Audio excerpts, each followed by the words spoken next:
Cantonment by ఎలక్షన్లో గెలిచినట్టే జూబ్లీహిల్స్లో గెలుస్తామని మంత్రి పొన్నం ధీమా వ్యక్తం చేశారు. గత 10 ఏళ్లలో జూబ్లీహిల్స్ ప్రజలకు ఒక్క డబుల్ బెడ్రూమ్ ఇల్లు కూడా ఇవ్వలేదని మంత్రి పొన్నం అన్నారు. విద్యావంతుడైన నవీన్ యాదవ్ను రౌడీ అనడం దారుణమని మండిపడ్డారు. 10 ఏళ్లుగా ఆటో వాళ్లకు పర్మిట్ ఇవ్వని గత ప్రభుత్వం ఇప్పుడు ఆటో ఎక్కి ప్రచారం చేయడం హాస్యాస్పదమని మంత్రి విమర్శించారు.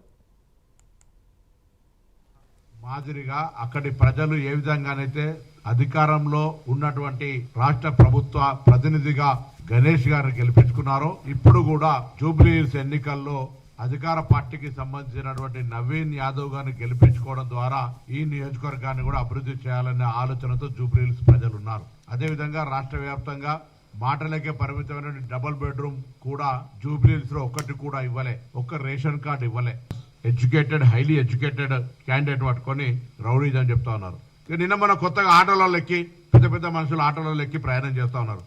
నేను అడుగుతా ఉన్న టీఆర్ఎస్ పార్టీని రవాణా శాఖ మంత్రిగా కనీసం కొత్త వాళ్ళు ఉపాధి ఆటో కార్మికులుగా, ఆటో వాళ్ళుగా వాళ్ళ కుటుంబాలను నడుపుకునే అవకాశాన్ని కూడా మీరు ఇవ్వలే. 2012 తర్వాత ఇప్పుడు మొన్న దాదాపు 20,000 ఆటోలకు హైదరాబాద్ లో పర్మిట్లు ఇచ్చినాము. మేము ట్రాన్స్పరెంట్ గా ఈవీ ఎలక్ట్రికల్ ఆటోలకు సంబంధించి హైదరాబాద్ లో కొత్త ఆటోలు ఆఫ్టర్ 2012 13 సంవత్సరాల తర్వాత ఇలా ఆటో వాళ్ళంతా కొత్త ఆటోలు తీసుకొని ఉపాధి అంశానికి సంబంధించి వాళ్ళ జీవన శైలి మెరుగుపరుచుకునే ప్రయత్నం చేస్తా ఉన్నారు.